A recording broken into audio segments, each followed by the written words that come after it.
ମଧୁର ନୂଆ ନୂଆ ବାହାଘର ହୋଇଥାଏ।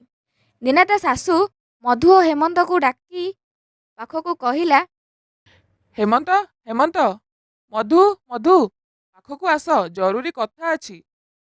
ହଁ ମା, ଏମିତି କ'ଣ ଜରୁରୀ କଥା ଅଛି ଯେ?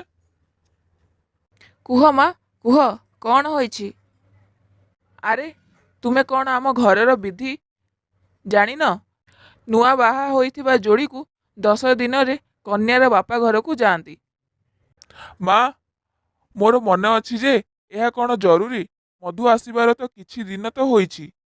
ହେଇଟି, ଚାଲୁନ, ମା ତ କହୁଛନ୍ତି। ଆଉ ମୋର ବି ମୋ ଘର କଥା ବହୁତ ମନେ ପଡ଼ୁଛି। ମଧୁ ଠିକ୍ କହୁଛି, ବିଧି ବି ପାଳନ କରିବାର ଅଛି। ଆଚ୍ଛା, ଠିକ୍ ଅଛି, ତୁମେ ଆଜି ରାତିରେ ଏଠୁ ବାହାରିବ। ତୁମେ ଠିକ୍ କହିଛ ମା, ରାତି ବସ୍ରେ ଗଲେ ସକାଳ ହେଲା ବେଳକୁ ପହଞ୍ଚି ଯାଇଥିବୁ। ଏହା ଶୁଣି ମଧୁ ବହୁତ ଖୁସି ହୋଇଗଲା।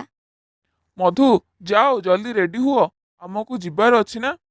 ତାପରେ ରେଡି ହୋଇ ନିଜ ମାଠୁ ବିଦାୟ ନେଇ ଚାଲିଲେ। ବାଟରେ ଗୋଟେ ଡାହାଣୀ ଗଛରେ ବସିଥିଲା। ତାଙ୍କୁ ଚାଲି ଯାଉଥିବାର ଦେଖି କହିଲା, ଆରେ, ଇଏ 2 ଜଣ କୁଆଡ଼େ ଯାଉଛନ୍ତି? ମୁଁ କେବେଠୁ ମଣିଷ ରକ୍ତ ପିଇନି। ଭଲ ହେଲା, ଆଜି 2ଟା ମଣିଷର ରକ୍ତ ପିଇବି। ଆଜି ତ ପୁରା ମଜା ଆସିଯିବ। ତାପରେ ସେ ଗୋଟେ ମଣିଷ ରୂପ ଧରି ତାଙ୍କ ପାଖକୁ ଗଲା ଆଉ କହିଲା, ଆରେ ଭାଇ, ତୁମେ 2 ଜଣ କୋଉଠିକୁ ଯାଉଛ? ଆମେ ବସ୍ ଷ୍ଟାଣ୍ଡକୁ ଯାଉଛୁ। ତୁମେ କ'ଣ ଜାଣିନ? ସେହି ବସ୍ ଷ୍ଟାଣ୍ଡ ଆଜି ବନ୍ଦ ଅଛି, ତେଣୁ ଅନ୍ୟ ବାଟ ଦେଇ ବସ୍ ଯାଉଛି। କ'ଣ? ହେ ଭଗବାନ, ଆମେ ଏତେ ଦୂର ଚାଲି ଆସିଲୁଣୁ, ପୁଣି ଘରକୁ ଫେରିବୁ? ତୁମେ ଜାଣିଛ କି କୋଉ ରାସ୍ତା ଦେଇ ବସ୍ ଯାଉଛି ଆଜି? ହଁ, ମୁଁ ଜାଣିଛି। ଠିକ୍ ତା ଡାହାଣରେ ଥିବା ରାସ୍ତାରେ ବସ୍ ଗାଡ଼ି ଯାଉଛି। 2ରୁ 3 କିଲୋମିଟର ପରେ ଥିବା କୁଡ଼ିଆର ଆଗରେ ଯାଇ ଛିଡ଼ା ହବ। ବସ୍ ସେଠି ରୁହେ, ଆରାମରେ ଯିବ। ଧନ୍ୟବାଦ। ତାପରେ ଡାହାଣୀ କହିଥିବା ରାସ୍ତାରେ ସେମାନେ ଗଲେ।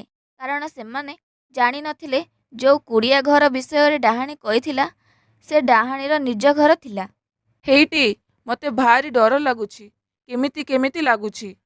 ତୁମେ ଖାଲିରେ ଡରୁଛ ହେଲା। ଟିକେ ଅପେକ୍ଷା କର, ବସ୍ ଆସିଯିବ।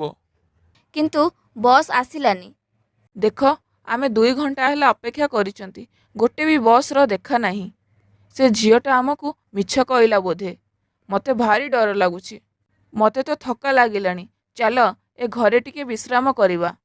ତାପରେ ସେମାନେ ଯାଇ ସେ ଘରର କବାଟ ବାଡ଼େଇଲେ। ଆରେ ଭାଇ, କିଏ ଅଛ? ଆରେ, କିଏ ଅଛ କି ଏଇ ଘରେ? ତାପରେ କବାଟ ଆପେ ଆପେ ଖୋଲି ହୋଇଗଲା। ସେମାନେ ଘରକୁ ଗଲେ। ଚାଲ ଏଠାରୁ ପଳେଇବା। ମତେ କିଛି ବି ଠିକ୍ ଲାଗୁନି। କବାଟ ଆପେ ଆପେ ଖୋଲି ହୋଇଯିବ, ଘର ଭିତରେ କିଏ ବି ନଥିବ। ମତେ ଭାରି ଡର ଲାଗୁଛି। ତୁମେ ଶୋଇଲ, ମୁଁ ଅଛି ନା ତୁମ ପାଖରେ। କିଛି ସମୟ ପରେ ଡାହାଣୀ ଆସିଲା ଆଉ ହେମନ୍ତ ଉପରେ ବସି ତାର ରକ୍ତ ଶୋଷିବାକୁ ଲାଗିଲା। ମଧୁ ମଧୁ, ତୁମେ ଏଠାରୁ ଚାଲିଯାଅ, ନହେଲେ ଏ ଡାହାଣୀ ତୁମକୁ ବି ଛାଡ଼ିବନି। ବଞ୍ଚାଅ ବଞ୍ଚାଅ, ମୋ ସ୍ୱାମୀକୁ ଡାହାଣୀ ଖାଇଗଲା। ତୁମେ ଯାଅ ମଧୁ, ତୁମେ ଯାଅ, ତୁମକୁ ମୋ ରାଣ। ମଧୁ ସେଠାରୁ ଚାଲିଗଲା। ସେ ବହୁତ କଷ୍ଟରେ ଘରେ ଯାଇ ପହଞ୍ଚିଥିଲା ଆଉ ସେ ଦୁଆର ଆଗରେ ବେହୋସ ହୋଇ ପଡ଼ିଗଲା। ଏପଟେ ହେମନ୍ତକୁ ଡାହାଣୀ ମାରିଦେଲା। ଯା ହଉ, କେତେ ଦିନକୁ ଥରେ ଏମିତି ମିଳିଯାଉ। ମୁଁ ରହୁଛି ବୋଲି ଡରରେ ଲୋକମାନେ ଏପଟ ଆସୁ ବି ନାହାନ୍ତି। ମତେ ହିଁ ଆଣିବାକୁ ପଡ଼ୁଛି। ହଉ, କଷ୍ଟ କଲେ ହିଁ କୃଷ୍ଣ ମିଳେ। କୃଷ୍ଣ ନୁହଁ ତ ରକ୍ତ ମାଂସ ମିଳେ। ହା ହା ହା। ସକାଳେ ଯେବେ ତା ଶାଶୁ ଦେଖେ ତ ମଧୁ ଦୁଆରେ ଅଚେତ ହୋଇ ପଡ଼ିଛି। ହେ ଭଗବାନ, ମଧୁ ମଧୁ, ତୁ ଏଠି କେମିତି ଆସିଲୁ ରେ ମା? ତୁ ତ ଗାଁ ଯାଉଥିଲୁ। ହେମନ୍ତ ହେମନ୍ତ କାହିଁ ରେ ମା? ତାପରେ ମଧୁର ଚେତା ଫେରିଲା। ସେ ସବୁ କଥା ତା ଶାଶୁକୁ କହିଲା। ହେ ଭଗବାନ, ଏ କ'ଣ ହେଲା? ହେ ଭଗବାନ, ମୋ ଆଗରୁ ମୋ ପୁଅକୁ ନେଇଗଲ। ସେମାନେ ମିଶି ପାଖ ଗାଁରେ ଥିବା ସାଧୁ ବାବା ପାଖକୁ ଗଲେ। ସାଧୁ ବାବାଙ୍କର ଜୟ ହଉ। ମୋତେ ସାହାଯ୍ୟ କରନ୍ତୁ ବାବା। ଆୟୁଷ୍ମାନ ଭବ। କୁହ, କୁହ, କ'ଣ ହୋଇଛି? ତାପରେ ମଧୁ ସବୁ କଥା କହିଲା ସାଧୁ ବାବାଙ୍କୁ।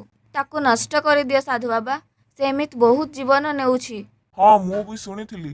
ହେଲେ ସେ ବହୁ ପୁରାତନ ଡାହାଣୀ, ତାକୁ ଏମିତି ମାରି ହବନି।